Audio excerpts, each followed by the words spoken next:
জাতীয় স্মৃতিসৌধে মুক্তিযুদ্ধে বীর শহীদদের প্রতি শ্রদ্ধা জানিয়েছেন রাষ্ট্রপতি মির্জা ফখরুল ইসলাম আলমগীর। শ্রদ্ধা নিবেদন শেষে রাষ্ট্রপতিকে গার্ড অব অনার দেওয়া হয় সশস্ত্র বাহিনী।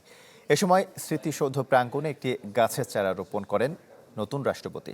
পরে স্মৃতিসৌধ জিয়াউর রহমান ও বেগম খালেদা জিয়ার সমাধিতে শ্রদ্ধা জানান নতুন মন্ত্রী ও প্রতিমন্ত্রীরা।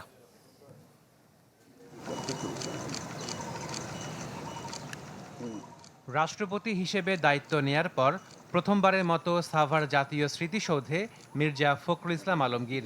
তার সাথে ছিলেন 3 বাহিনীর প্রধান। শনিবার সকাল 10:30টার দিকে 71-এর বীর শহীদদের প্রতি শ্রদ্ধা জানান নতুন রাষ্ট্রপ্রধান।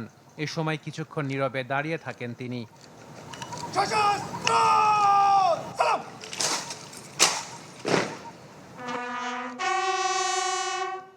পরে সশস্ত্র সালাম দেয় সশস্ত্র বাহিনীর চৌকস দল।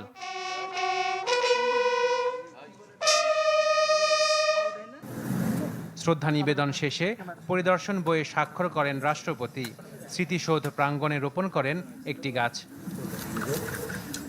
71-এ বীর শহীদদের প্রতি শ্রদ্ধা নিবেদনের মধ্য দিয়ে রাষ্ট্রপতি হিসেবে দায়িত্ব শুরু করলেন মির্জা ফখরুল ইসলাম আলমগীর। 71 থেকে 24 দেশের সকল গণতান্ত্রিক আন্দোলনের শহীদদের স্বপ্ন বাস্তবায়নে রাষ্ট্রের সর্বোচ্চ পর্যায় থেকে কাজ করতে সক্ষম হবেন নতুন রাষ্ট্রপতি মির্জা ফখরুল ইসলাম আলমগীর। পরে নবনিযুক্ত 3 মন্ত্রী এবং 2 প্রতিমন্ত্রী আসেন সাভার স্মৃতিসৌধে। শ্রদ্ধা জানান মুক্তিযুদ্ধে বীর শহীদদের প্রতি, করেন মোনাজাত। শ্রদ্ধা শেষে নতুন বাংলাদেশ গড়ার প্রত্যয় জানান স্থানীয় সরকার মন্ত্রী। আর পররাষ্ট্র প্রতিমন্ত্রী জানান বাংলাদেশের পররাষ্ট্র নীতিতে প্রাধান্য পাবে দেশের স্বার্থ। প্রধানমন্ত্রীর ভারত সফরে কোনো শর্ত দেয়া হয়নি বলেও দাবি করেন তিনি। বারবার বাংলাদেশে গণতন্ত্রের যে পরিক্রমা সেটা ব্যাহত হয়েছে এবং বারবার বিএনপি সেটাকে নতুন করে প্রচেষ্টা নিয়েছে এদেশকে গণতন্ত্রের পথে নিয়ে যাওয়ার জন্য। We want a positive relationship with India. কেন রাখবো না? আমাদের নেইবার, উই শুড একটা ওয়ার্কিং রিলেশনশিপ থাকবে, কিন্তু আমাদের ন্যাশনাল ইন্টারেস্টকে শুধু ভারত না কোনো দেশের সাথে ন্যাশনাল ইন্টারেস্ট কম্প্রোমাইজ করে তো আমরা কিছু করতে পারি না। যদি কালকের ভিতরে আমরা একটা ইয়ে পারি, we can do it next week, we can visit next week or the week after. এখানে কোনো রাশ নাই, এখানে আলাপ আলোচনার বিষয় আছে, এখানে গ্রাউন্ড ওয়ার্ক করার বিষয় আছে।